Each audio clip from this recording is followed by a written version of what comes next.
Hey everybody, welcome to another episode of Voices of Recovery. I'm your host, Michele, Eich, and this is my book, How to Kill an Addiction, Recovery with God. In this book, I talk about ways to break free through a relationship with Jesus, and I also have 20 powerful testimonies of real people who have done that, so I'd love it if you check it out.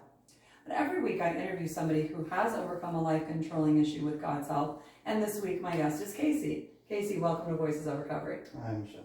Great to have you here today. So if you take a moment and introduce yourself to our audience, I'd appreciate that. My name is Casey Smith. I first and foremost love Jesus, and I am a deacon at First Assembly and just help run the children's church. That's awesome. Okay, well, I know you have an incredible testimony, and I can't wait to get to that. But if you could just share with our audience a little bit about your early life and how things kind of started to get off track for you a little bit. Okay, well, my testimony as far as that goes doesn't go as many other testimonies do, with a bad family, no parents, things like that. It's quite the opposite. My parents were always in my life. They were great parents, nothing, disorderly, just they worked all the time trying to raise us. And so we were also raised by our grandma and other family members, just after school, before school, after school, while they were still at work. And so yeah, that part of my life was really good. They were there for my soccer games and baseball games, and my dad always coached our sports. So yeah, it was really good. And so I can't really put anything like the road I went down, I can't blame on the typical things that happen. But yeah, so I had a really good bringing up. I was about 13 when my buddy asked me if I wanted to go to church, go to youth group with him on a Wednesday night. I wasn't sure, but he said there's girls and food there. So, and if there were food and girls, I was in. Yeah, I was ready to go. So I went to church with him on a Wednesday night and met a bunch of kids that I wasn't familiar with, because I didn't hang out with those kids. And an awesome pastor, Tim Singer, and his family, they were really great. So I decided that I liked it. We had fun, learned about God, but we had fun, played games, and ate food. And so I decided to go back, and so at that point I decided, okay, I'm going to see what this is about. And so I decided to live like they were living. Okay. And so I stopped cussing and tried to, listen to my parents better, so I just quit all that, the nonsense, not that I was doing a whole lot of everything, but, definitely probably Middle school boys, for sure. Yeah. So, as I was in the church, I took it serious. I got saved there. We went to I went to a week-long church camp in the summer one year. And so yeah, I decided to just live that way. And so I gave my life to God. Awesome. I didn't understand everything at the time, but I knew that, that it was cool. And so I was good with trying to just give my life to Him and live that way. So I was there for a year or two, and as I said, my dad was my baseball coach, and so he was running bases and hitting balls to us, and he got hit in the head with a baseball while he was out practicing one day. And it wasn't long after that he started getting some weird symptoms. His balance was getting off. His speech was starting to, not make a whole lot of sense. Slurred speech. His vision was going in and out. So he was a truck driver. So he had to obviously figure out what was going on. He couldn't do that anymore. So he went to the doctor, and finally, after quite a lot of tests, they figured out that he's got multiple sclerosis. And, so the MS was the reason he was losing all his functions. And they told him, we'll start treating it, and 20 years, was about the time frame for somebody to like completely lose their functions. They didn't know a lot about it back then. They still don't know a whole lot about it now.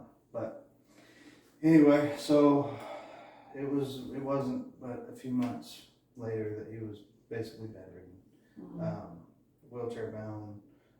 Had to help him into bed, in his chair. Obviously, he couldn't work anymore. And so that was a really hard time of our life. Sure. And at that time, I had given my life to God. Right. And I felt like God had taken my life away from me. So I blamed God for all the bad stuff that was happening in my life. Right. I didn't understand why it was happening. I just knew I gave it all to Him, and it all got taken away from me. So I pointed my finger at Him, blaming Him. And not to interrupt you, Casey, but I feel like a lot of people blame God for something, and we know that we have an enemy. We know that things just happen in life, and that just happened to your dad. But with you being a new believer, you were immature in your faith, obviously, right? And you hadn't really had an opportunity to be discipled. So you and I both know that we've been walking with God for a while, and we know that things happen. We know that we have an adversary, right? But at the time, you being a young kid, it's like, well, God, you're a jerk, right. And basically blaming Him for what happened. And when you blame God, you distance yourself from Him, and that's where a lot of our problems start. So that's interesting. Okay, so what happened next? You had this trauma to your family. Your dad can't work. His health is declining quickly. You're mad at God. What's next? Well, at that time, they had sent my dad to Colorado, to an MS center in Salida, Colorado, because they hadn't seen a lot of cases like his. To go from, perfectly healthy man to bedridden in a few months, they wanted to study him and also to help him. Sure. So my mom and dad got, they went off to Colorado, and we're in southern Kansas, so it's not like across the world, but it might have well been. So yeah, they were over there, and we got placed in different, I'm the youngest of three, and me and my brother and sister got placed in different family members. And so that's when obviously I started to rebel, because I blamed God for what was going on, what was happening in my life, what's happening to my father, and so I blamed God. And so we also didn't get to stick with every family member because we were a handful. So they were kind of getting shuffled around a little bit. Exactly. To try to figure out who could handle us. All three of us rebelled at that time. And then it was, I don't really remember the time frame, but when my dad came back from Colorado, he left in a wheelchair, getting carried onto my grandpa's camper, and he came off using a cane.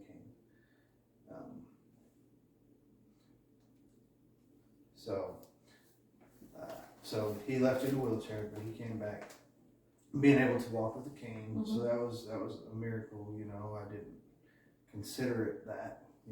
I just thought, well, great, the doctors, that they did it. Right. God had nothing to do with it. Sure.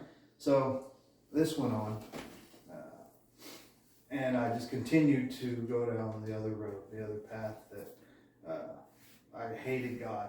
I blamed Him for everything. I said the most awful things you could ever say, to the sky, waving my fist at Him. Sure.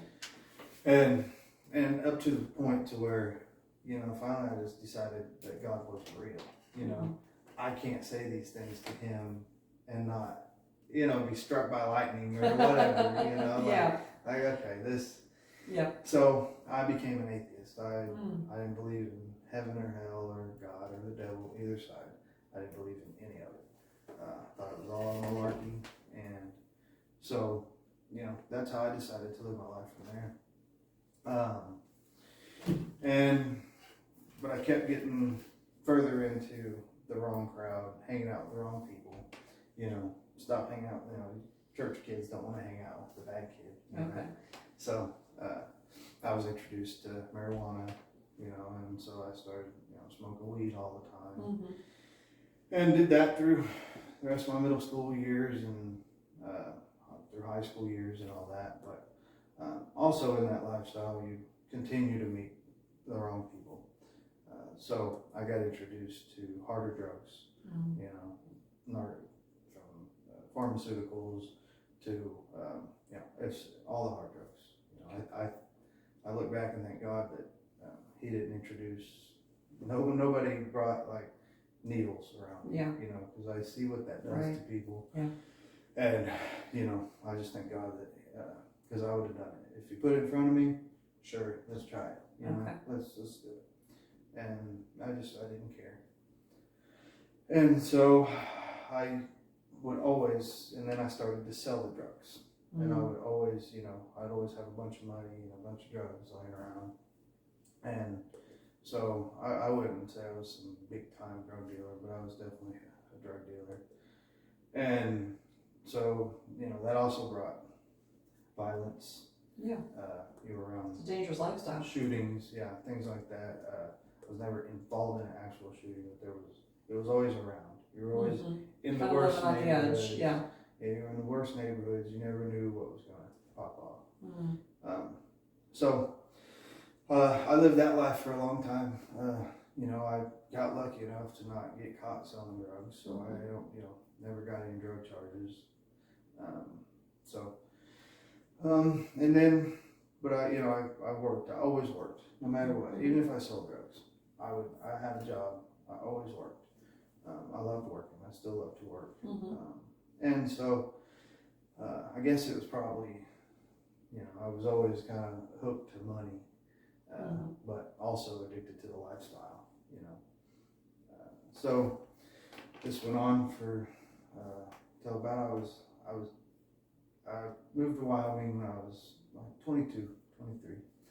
My brother needed help up in the oil and gas fields in Wyoming, and I fought that too. I didn't want to go. I said no a bunch, but finally I'm like, I'll go make some money. And oil and gas money up there's a lot of money. So, you know, you start making 6 figures a year, and but with that lifestyle, living that life, it's constant work, but you also have to take drug tests all the time. So I had to put that part of my life away. So thank God that nothing ever like gripped me to where, you know, I couldn't quit the drugs, you know. So I quit smoking weed and doing all the other stuff, but alcohol was always a part of my life ever since my dad got sick.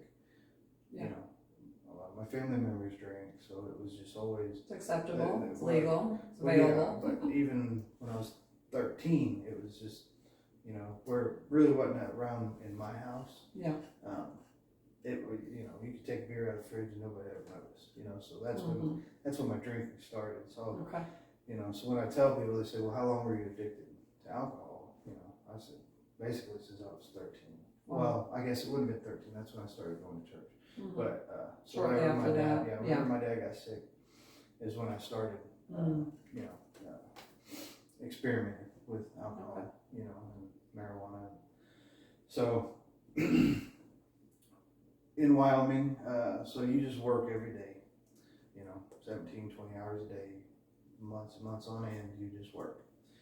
But also, you drink when you're not working, you're drinking, you know, you're going out. Excuse me, you're going out afterwards, having a couple pictures, you know, playing some pool till, you know, you go home. You know, it didn't feel like a big deal at the time. You know, I never thought I was addicted, you know. I look back and I know I was, but also the lifestyle. So this went on, you know, no big deal. I thought no big deal for, you know, a lot of years. but I could see it around me. My brother had actually got a DUI, and he had gotten into some trouble when he was younger, so he ended up having to spend like 6 months in jail for his DUI. He had some weed on him too, so after that, it was like basically he had his family up there, so I helped his family as much as I could. You know, we got him into an apartment complex, her and her nieces, and so that's really who I hung out with. You know, all of us were friends. You know, my brother he got taken away for a little while. We all just, you know, all of our friends, we would kind of hang out there. That way she wouldn't have to get the kids out. Anyway, I think it was around 2006. We were sitting on the porch, just hanging out, having a couple beers, and we hear some commotion going on around the corner. And so we jump up, you know, free entertainment, you know, go see what's happening. Yeah.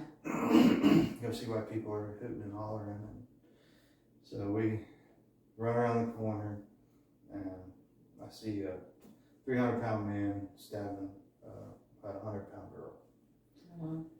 And my instinct, I've always,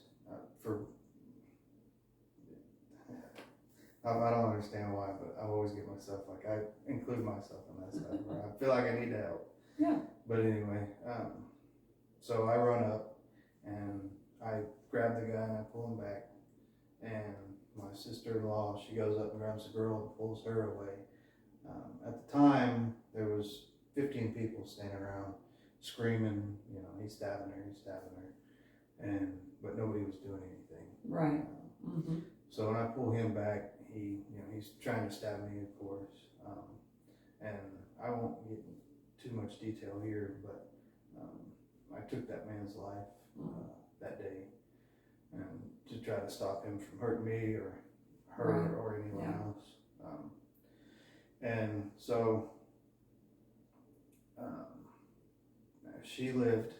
She got stabbed 10 times, but she ended up living. And well, then I had to deal with the consequences of that. Right. They basically, my lawyer told me it just depends on the DA what he wanted to charge me with. Homicide or justifiable homicide would be what it was. So it was a couple months until I got that ruling. So that was a really stressful time as well. But I ended up getting, it's really no charge. It's called justifiable homicide. It's not a charge. It's actually when they look it up, they, looks good, to them that you helped save somebody. So yeah, everybody thought it was so cool, and I mean, I'm happy that I helped that girl. But as soon as that happened, almost instantly, when I would fall asleep, I started getting dreams, and and they weren't dreams; they were nightmares. Yeah. And so I just figured out that I could drink. The more I drank, then I could pass out and get some sleep. But as soon as I'd have the dreams, I would wake up, and then as soon as I wake up, I can't go back to sleep. So it'd be an hour a night, and then I would just have insomnia after that. So I would drink till I pass out, and then I'd get the dreams, and then I'd just be awake. So for years and years, it was, anywhere from 5 to 10 hours of sleep, which passing out doesn't count as sleep. Right, yeah. So, but that's just all I knew how to do. So I just would drink more until I would pass out. And then eventually, when I'd wake up, I would just drink more so I could go back to sleep. Yeah. And so that's what started the cycle of being dependent on alcohol. Yeah. Well, I thank you for sharing that. I'm sure it's not easy to talk about this time in your life, but I commend you for saving that woman's life, where, like you said, most people were standing around doing nothing. But Casey, one of the things that I find with a lot of people is that they have some type of addiction, which you're in full-blown alcohol addiction at this time. But in addition to that, you've got the trauma of what happened with the altercation with that man that's causing you to drink even more. So at the time, you've kind of turned your back on God. You knew, you were introduced to God at the age of 13, but you blamed him for your dad's situation. You turned your back on him. You said you were an atheist. And it's really God who deals with the trauma, helps us to heal that place that's causing us to do whatever we're doing. And I've interviewed a lot of people who have different things happen to them as young children. Maybe it's an abusive situation, maybe it's sexual abuse, maybe it's a trauma of some sort, and they're trying to self-medicate it to deal with it. And it's really God who heals the trauma, heals the abuse, heals the broken places, and sets us free from the addiction. But at that time, you didn't know that because you had kind of walked away from God, but he hadn't left you. Amen? Yeah. All right. So you can't sleep, which is just miserable. You can't sleep and you can't function. How bad did things get before things turned around for the better? Well, at the time I had a great girl, and she was actually a Christian. She had always tried to get me to go to church with her. Mm-hmm. But I always wanted to argue with her about, I had the facts and I had science to back up my beliefs. Yeah. And she knew, she had had an encounter, she had had things, which, I look back, God was always there. But it was also through her and her family, who was just always planting seeds in me, no matter how hard I fought. And but my alcoholism was destroying that relationship. Mm-hmm. It was getting in the way of my work, but I couldn't stop, nor did I really want to, because, well, I can't sleep without it. Right. And that is a miserable feeling. It is, yeah. So we were on again, off again because of my addiction, and she would always try to give me another chance and try to give me another chance. Well, one of the times when we were split up, she had gotten pregnant, and I say I took her back. She allowed me to come back and try to be a father to that kid. And I wanted to do that so bad, and I did. I wasn't the greatest even then. I was doing better for a while. I did a little better, but ultimately, a few years, about 4 years down the road after I, helped name them, build a nursery, help raise them, change diapers, my addiction took all that away as well. Yeah. She couldn't stay with me, and I didn't blame her. So, I lost a family through my addiction that I loved very much. And so that did not help my sleeping or my thoughts that were going through my head. Yeah. So I just went deeper and deeper until basically I was finding ways to work, without having like a steady job. And I would drink and, but it was a constant every day. I had to have it. At least, of course I thought I had to have it, but my body was telling me, through shakes and everything else that, so I got a DUI in 05, went to jail for a few days, no big deal, got out, continued down the path. Well, I ended up getting another DUI in 2015, and I was actually out on bail, and I had got another DUI. Wow. Yeah. So I wasn't making strike three. Yeah, I wasn't making good decisions. Yeah. That's for sure. And none of it ever got me to even want to quit. It was just feel sorry for myself that I got caught. Yeah. And okay, don't drink and drive, but still drink, you know. Yeah.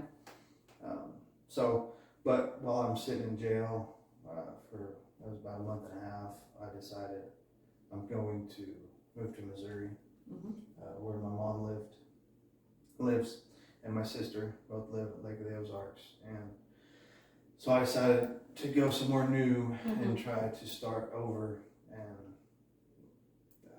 try to leave that life behind me and start a new life. Yeah. Well, you and I both know that a lot of people do that, try to get a fresh start, change of scenery. But the problem is we take the problem with us because we're the problem. Right. But I've heard that a lot. Like, oh, I'm going to just move away, clean slate, new start. But the problems don't change, just the address does. Right.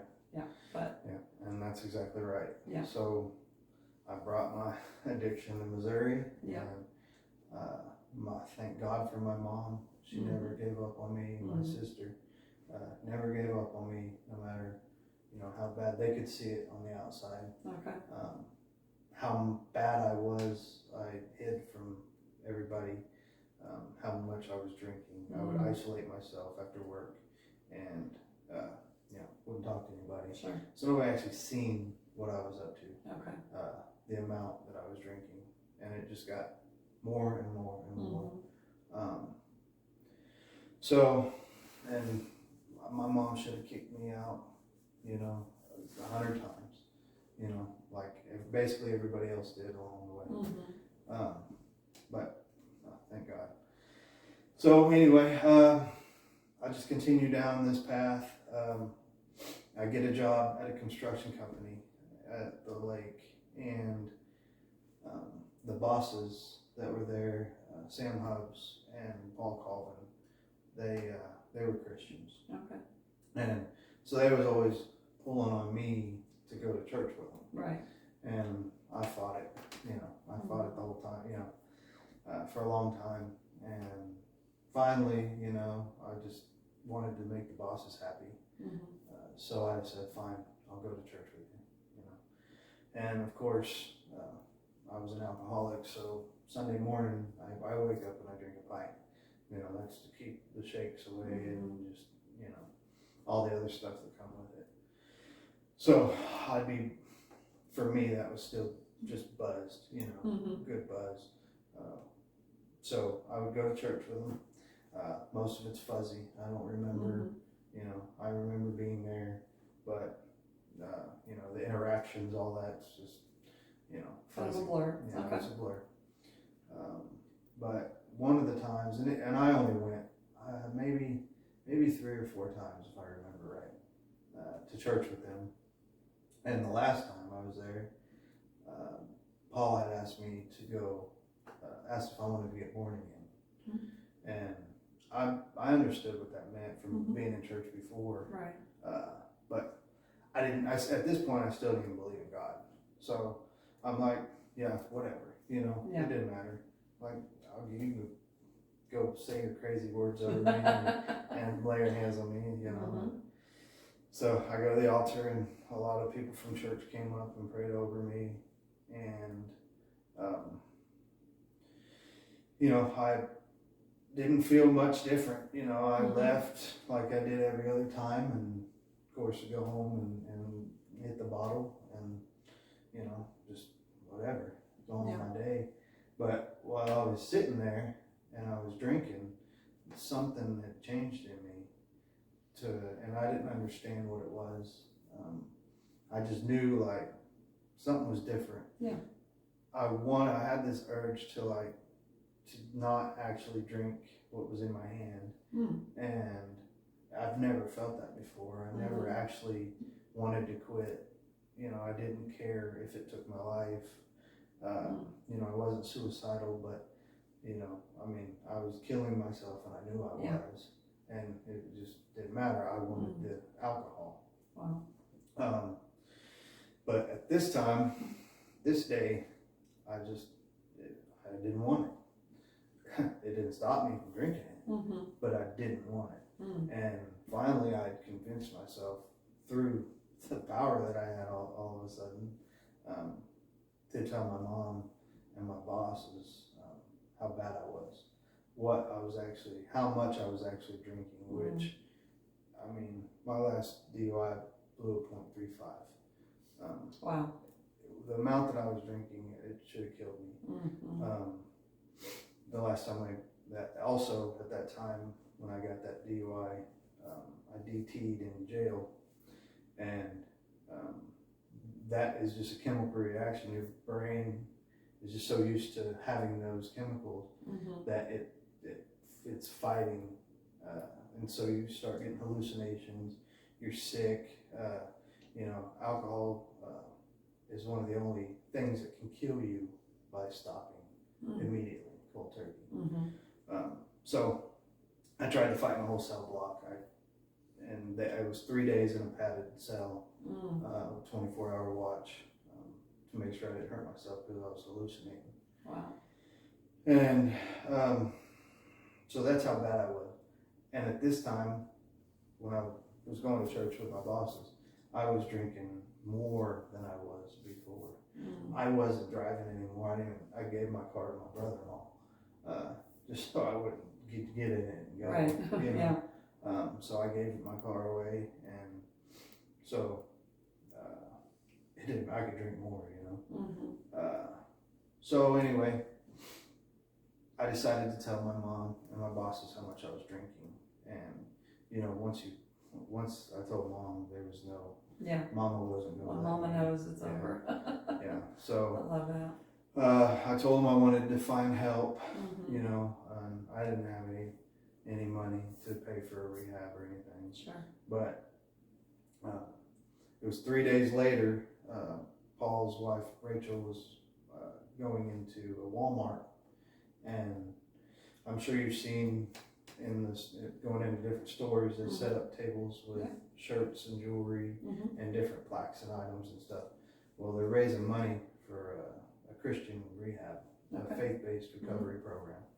And so 3 days after I tell everybody that I want to find help, she gets handed a piece of paper explaining this free rehab that doesn't cost me a dime, that I can just walk in, doesn't matter what I have, or if I have anything at all, they'll give me everything I need for free. Yeah.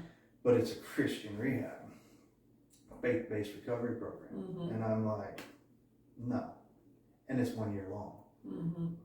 When I told everybody I wanted to quit, it was 30 days max, and I'm out. Like, I just want to detox, sober up, and I'm gone. Right. I'll be good. I can do this. And so they show me this 1 year long program that's Jesus based, and I'm like, no, there ain't no way. I'm not doing that. Well, so I continue to look as I continue to drink at different places, and finally I just, through the power that I was given, all of a sudden I just decided, okay, I'm going to go to this place 30 days. I still was just going to do 30 days and go home, I don't have to stay a year. Yeah. And that's crazy. So anyway, once I finally get there, reluctantly, I fought that too.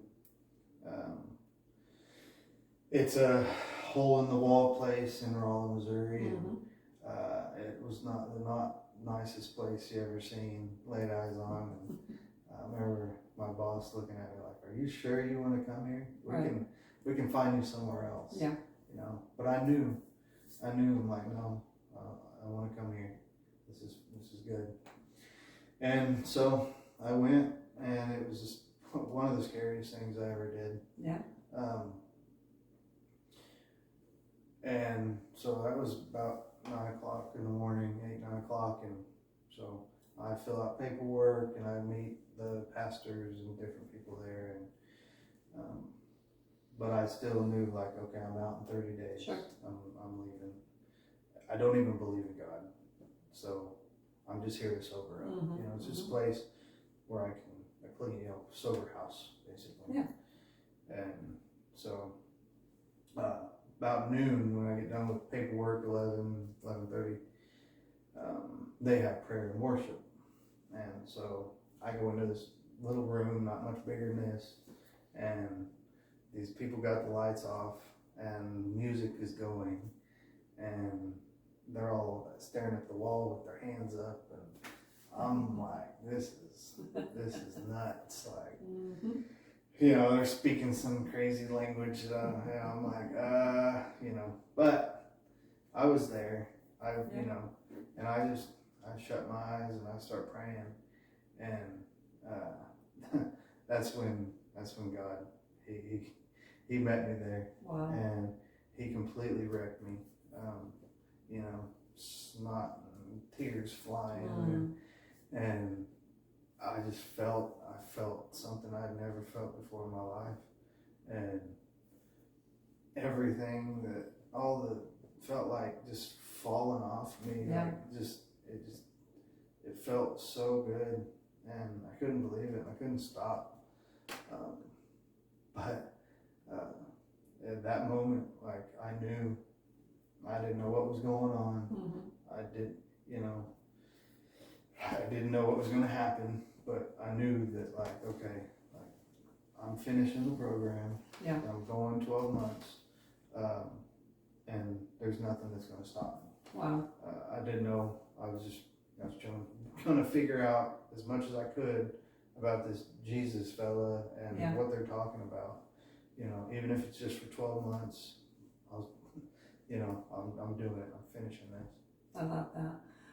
Well, Casey, that is incredible, and I really appreciate you sharing that, because so many things are going through my mind right now, but one of them is how we make our plans. Like, you had your plan, 30 days and I'm done. I'm out of here. I'm just going to detox. I'm not saying a year. And day one, like, God literally wrecks you. You have an encounter with Jesus. He delivers you, and it's his plan. Like, when we get on board with his plan, everything literally changes, because he knows what he's doing. He sees the big picture. He knows what we really need. And that's amazing. And I used to volunteer at a place through the Chicago Dream Center, and it was a place called The Farm, where women would come in and they would have encounters with God like you're talking about, and they were finding freedom in Christ. And it wasn't fancy. Like, it was on a shoestring budget. We had to have a garden. They had to grow their own food. I mean, it was out in the middle of nowhere, but these girls, a lot of them had tried rehabs, but if you go to a traditional rehab, whether it's fancy or not, like celebrity rehab, if it doesn't have Jesus, it's not going to bring transformation. It just isn't. And getting off street drugs and getting addicted to painkillers that are prescribed isn't freedom. Freedom is freedom. If the Son has set you free, you are free indeed. So I just love the way that you encountered God in this place and you got on board with his plan, and that really transformed your life. So you stayed a year, or I think you stayed a little over a year. Well, yes, I did. You did. And then what did God have for you after that? Well, after I graduated, I was the first graduate out of the Missouri program. And I saw over 100 guys come and go back to that lifestyle. Sure. I seen them get saved, and then they think, well, I'm saved, I can do it under my power now. And, right. Obviously, we know how that usually works out. Sure. And so I graduated, and I had plans to help the boss that brought me into Life Changers Outreach. I had plans to help him start a woodworking shop, and he had stuck with me. He had shown up. He'd visit me a couple times, and I would call him, and so that was, always knew that was God's plan. Yeah. And well, now I'm graduating, and I know that God's telling me to be still, to not go anywhere yet. He had more in store for me there. And so, as hard as it was, and it's not easy being in that program. I mean, it's 5 days a week you're at school, or you're counseling, and then on the weekends you're traveling the country going to evangelize and help to find people that are in the same mess that you were in, right, to bring them in and try to help them. Yeah. So it was also 7 days a week, but so through the program they will pay for you to go to Oral Roberts University online, and so I stayed in school, got my pastor's license, and I graduated called World Artist University. And so, but I knew God was using me, you know, not only to bring guys in, but to disciple the ones that were there. That's so important. Try, you know, just plead with them, like, just stay. Stick it out. Stay. Yeah. Trust me, it's worth it. Yes. You know, but you know, for me, I kind of gave him an ultimatum. My other boss that I had before I came in, he was going on a mission trip to Juarez, Mexico. And I told my pastor, like, hey, if you want me to stay, I want to go to this missions trip. Mm-hmm. You know, of course he was all for it, you know, and so I went to a missions trip for a week in Juarez, and we helped build a church, and a lot of the people went out and discipled, and we prayed with people, and you know, saw people. I mean, we saw miracles there. It was amazing. But little did I know that there was a girl there that was on a missions trip as well from another part of Missouri.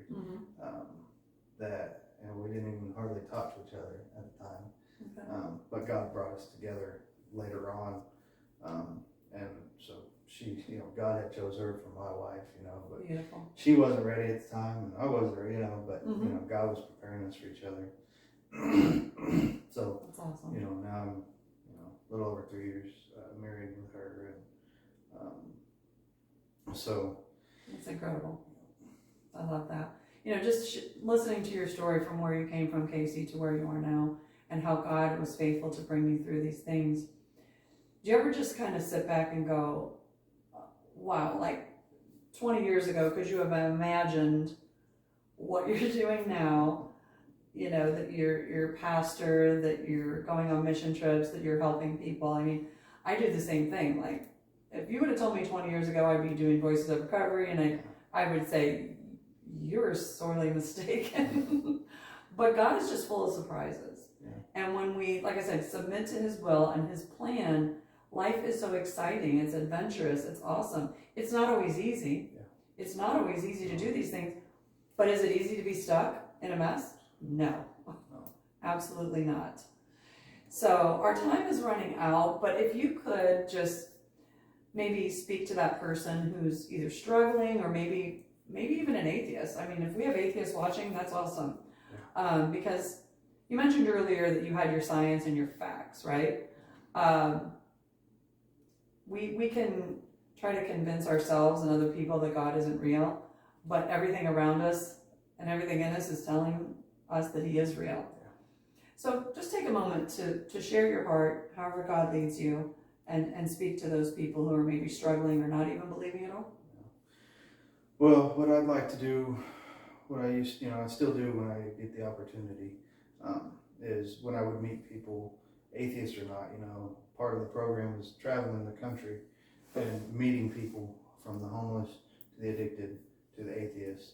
And I would just explain to them, like, you know, obviously I have to tell them where I came from, right. You know, for them to understand, like, okay, like I'm dealing with that too, you know, like the addictions, you know, and not just my story, you know, the guys coming in that, you know, had also lost, you know, their family members, and I've seen families restored, and you're not going to do that if you're in power.